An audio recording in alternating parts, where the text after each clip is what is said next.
Welcome to Movie Slice. Quick, fun recaps of your favorite movies. Sharp, funny, and to the point. Hit subscribe and get your perfect slice of cinema. The movie Osiris begins in 1977. The space probe Voyager 1 takes the first photo of the Earth-Moon system from 1.6 miles away. In 1979, it flies past Io, one of Jupiter's moons. It discovers that its surface has volcanic activity. In 1980, it flies past Saturn. In 2012, Voyager 1 leaves our solar system and enters interstellar space. Meanwhile on Earth, a group of American soldiers is in the middle of a mission in a dangerous war zone. Two enemies almost surprise them, but they react quickly and bring them down. As bombs go off in the distance, the team keeps moving as they kill any opponent that gets too close. They take some stairs to reach a balcony and the snipers get into position to start shooting enemies from above. The rest of the team searches the building to kill every man in their way. Dozens of men fall one after the other with no mercy until the building is clear. Afterward, the team takes the street again and sees jets fly above town as they continue to kill enemies. Unfortunately, when they turn around the corner,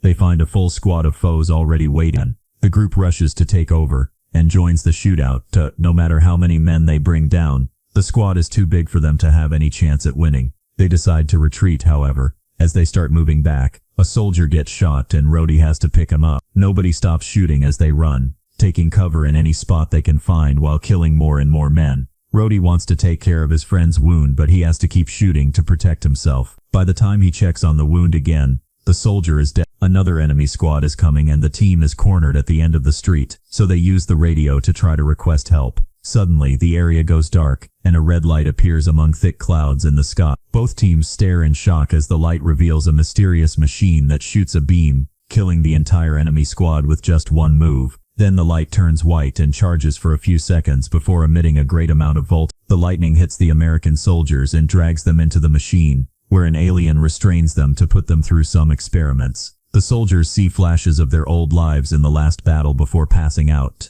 Sometime later, the team is frozen inside a strange device. Suddenly, the machine is turned off and the soldiers wake up as they are ejected. It takes them a moment to recover as they throw up all the liquid in their lungs. Jax recognizes it as stasis resin, which should dissolve quickly. However, he doesn't know why he has that knowledge. The team doesn't know where they are and thinks maybe the Russians or the Chinese kidnapped them, but the writing on the machines isn't from Earth. Reyes finds a plaque with their names and unit designations, but he doesn't understand why. He knows that all their guns are topped off and the last thing they remember is the shootout on the street followed by the lightning. Leader Kelly says they should get moving before their kidnapper finds them. There's a big circular door at the end of the corridor, but pressing the button won't open. The soldiers work together to open it manually. After taking another hallway, they find a second door that has been warped off its track. Rhodey notices a vent hatch on the wall and sends Reyes to investigate. With a light in his mouth, Reyes crawls through the vent and finds multiple routes, so he takes the only way that has any light left. Eventually he finds another hatch and comes out on the other side of the vent door.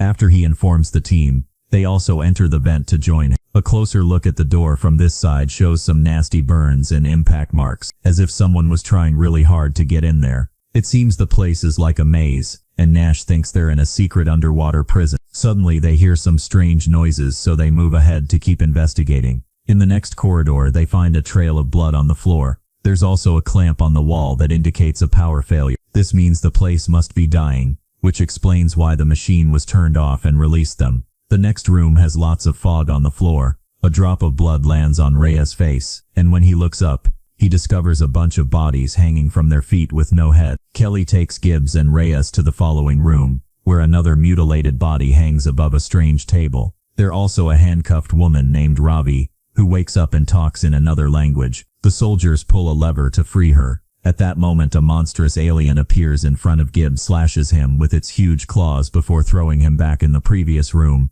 Nash finds a weird weapon. The trio hears the commotion nearby and rushes to help their friends with open fire. Normal bullets don't seem to do much on the enemy armor and the alien knocks the three soldiers down with one hit. When Kelly tries to shoot it, the alien quickly disarms him and grabs him by the neck, looking at him for a second, before throwing him. As the alien attacks Jax, Nash passes the strange weapon to Rhodey, who finally manages to activate it, and shoots at their enemy to knock it down. The soldiers think it's dead and take a closer look, only for the alien to roar. To their surprise, Ravi cuts in to properly shoot it to death. Afterward, she says something the others don't understand before leaving. The group follows her after realizing Gibbs is dead. In the next corridor, Kelly shocks Robbie by speaking her language. Another alien appears nearby and Kelly opens fire while telling the others to run. The alien has a laser gun too, and immediately shoots to bring Robbie down. Soon its own team of monsters appears behind it, and also opens fire.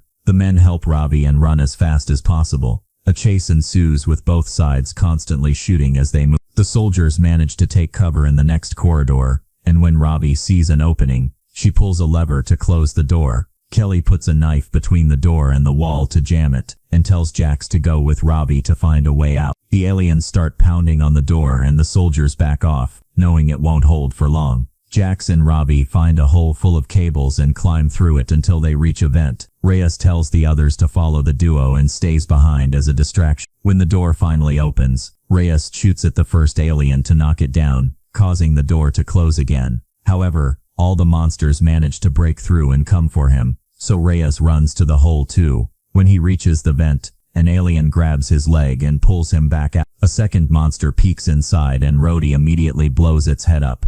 The team eventually finds an exit, and pushes some metal beams to enter a room. After hearing that Reyes is dead, Nash freaks out as he yells about meeting aliens. Kelly calms him down before asking Rhodey why he knows how to use the laser gun, but Rhodey doesn't remember. Jax tries to take care of Robbie's wound, however she swears she's fine. Her words are translated by Kelly, who doesn't know why he understands Russian. He tries asking her questions, and she calls the men sleepers before confirming that the monsters are aliens. After explaining that they're on a spaceship, Robbie reveals she knows English, and tells the team they need to go to a safe place. Nash continues to freak out and Rhodey has to threaten him to shut him up. Robbie interrupts them and reminds them they must keep moving. Meanwhile, Reyes is mutilated by the aliens, who use a device to look at his memories and learn everything the team knows. Following what it saw in those memories, the alien reaches the bent door and activates a device on its gauntlet. In one of the corridors, Robbie explains that the alien with the scars is the leader and it has dozens of monsters helping. She also reveals that there are motion sensors on the walls and that the alien's goal is to get a meal. When they enter the next room,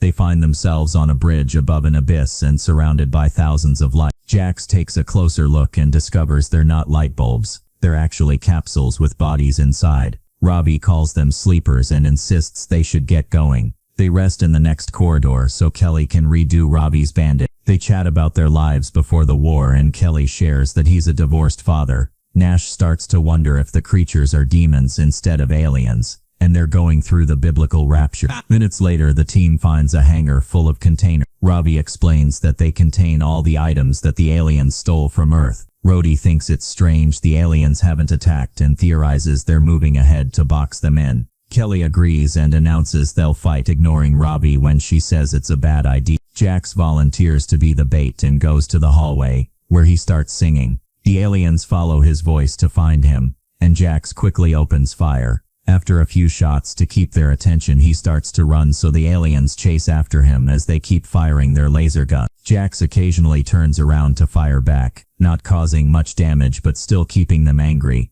Eventually Jax reaches the hangar where he keeps taunting the aliens into following him. When the creatures reach a dead end, Nash shoots one in the head from his sniper. Then the rest of the team surrounds the enemies and opens fire, killing them all one by one. After they're done, Robbie points out that it was too easy and fears a trap. At that moment, another alien squad enters the hangar. The team immediately opens fire, but not even Nash can land a shot, because this time the aliens have brought very strong shields. Everyone starts running, and Nash jumps from container to container until he reunites with his team. They run to the door as fast as possible, but unfortunately Jax gets shot in the back and instantly killed. A grieving Nash yells as he shoots the killer in the head for revenge. The 4 survivors run out of the hangar and enter a corridor, where they take cover to keep shooting for a while until Robbie finds the handle that closes the door. There are aliens coming from the opposite side as well, so the team escapes through a hatch in the wall. They slide down a tunnel and land in a pool full of skeletons and rotting flesh. The smell is so bad that it makes a few of them puke. When Nash starts to freak out, Kelly has to shut him up. The conversation is interrupted by a voice coming from above. Robbie looks up and is surprised to see her mother, Anya, who immediately throws down a rope. Robbie climbs up and the women reunite with a hug. The soldiers use the rope too, and Kelly notices Anya's uniform, which indicates she's a Russian soldier. Anya guides the group through the corridors, always making sure to avoid the sensors on the walls. She takes them to a hatch on the floor and they go down to the basement, where Anya locks the door. All the walls have been decorated with art. Kelly shares how his team woke up and Anya explains it was a trophy room. They only managed to escape thanks to the machine malfunctioning. She has lost track of time since she was kidnapped, but she thinks she has been here for about 20 or The soldiers realize that Ravi was born on the ship. Then Anya reveals that there was an invasion. It turns out that Voyager 1 had a map to invite friendly aliens to Earth, but these evil creatures found it and used it to invade. First, they kidnapped the world's greatest military strategists and connected their devices to human minds to gather intelligence, which means the soldiers were frozen in the machine for decades too. All those strange nightmares they experienced were war games created by the aliens to study how humanity fought, which allowed them to crush Earth in just a matter of weeks. The mind connection worked both ways, which explains why the soldiers learned a few things in return. Anya calls this receiving gifts. This ship is taking all the spoils of war back to the aliens' planet. It was Ravi's father who sabotaged the reactor and caused the machines to fail. Usually Anya doesn't share with sleepers. That's how she stayed alive for so long. However, her team died during the sabotage mission, and now she needs the soldiers' help. Anya's gift is hearing the creatures from afar and understanding what they're saying, and she knows they're trying to repair the communications relay. If they contact their home planet, even more aliens will come, so they have to stop them. The soldiers take a moment to rest and Nash says they'll never go home. Kelly looks at a picture of his daughter and realizes she must be around 40 years old if she's alive at all, which makes Rhodey think about his kids as well. The team decides they want to fight and organize a plan with Anya. They think there are around 24 aliens left and the comm center is on the top deck where they're strongest. The vents can take them there, although the aliens will detect them immediately. Luckily, Anya has a bunch of explosives they can use. The group crawls through the vents to reach the top deck. Rhodey and Kelly agree to keep the aliens distracted while Nash and the women set up the explosives. Anya also gives Kelly a stolen gauntlet that will allow him to use a shield. The group splits and Nash's team soon makes it to the main room,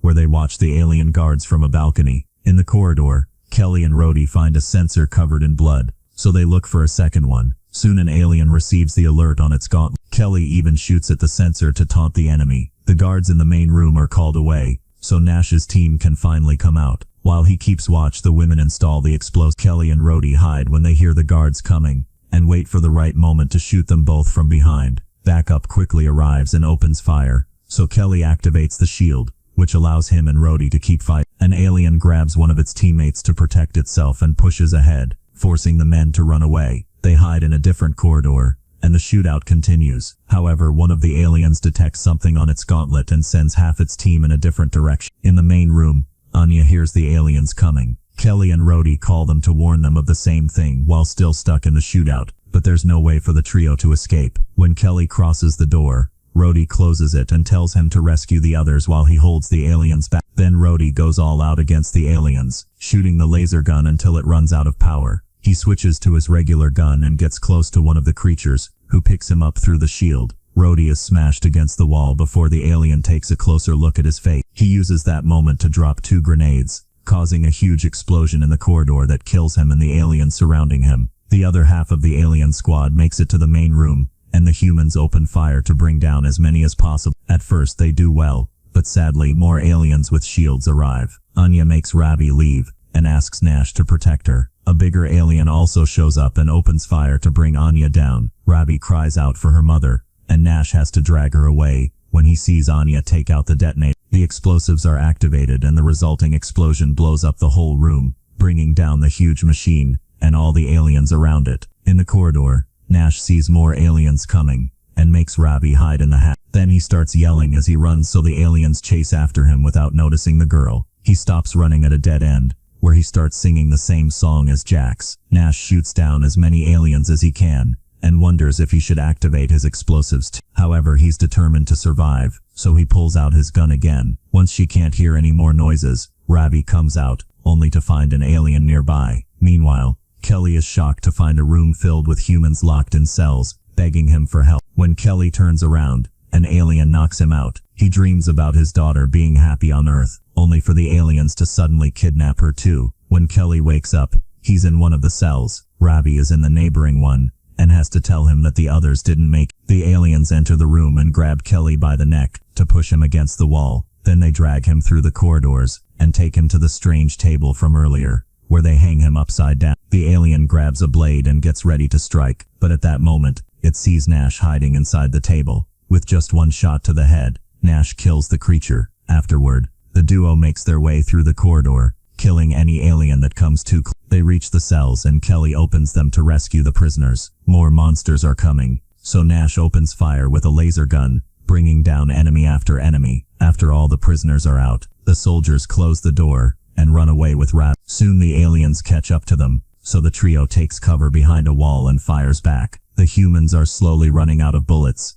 so Nash throws his belt with all the grenades and Kelly closes the door to stop the resulting explosion from hurting them too. Nash rests against another door as he celebrates their victory, only to suddenly be stabbed by a blade. The alien leader enters the room, so Kelly tells Rabi to run before taunting the creature to keep its attention on him. He picks up a blade too and starts fighting the enemy, who keeps bringing him down with blow after blow. The alien even throws Kelly against the roof before throwing his weapon, which Kelly has to dodge. Next, the alien activates his shield to hit Kelly with it too. After a couple of blows, the alien retrieves his sword and comes running at Kelly. The soldier waits until the monster is crossing the door to close it, which catches its body and kills it. Seconds later, Kelly reunites with Rabi, who is too scared to go out. Kelly moves first and she follows him to discover they are on Earth, which has become a wasteland. If you liked the video, subscribe to the channel and activate the notification button so you never miss an update.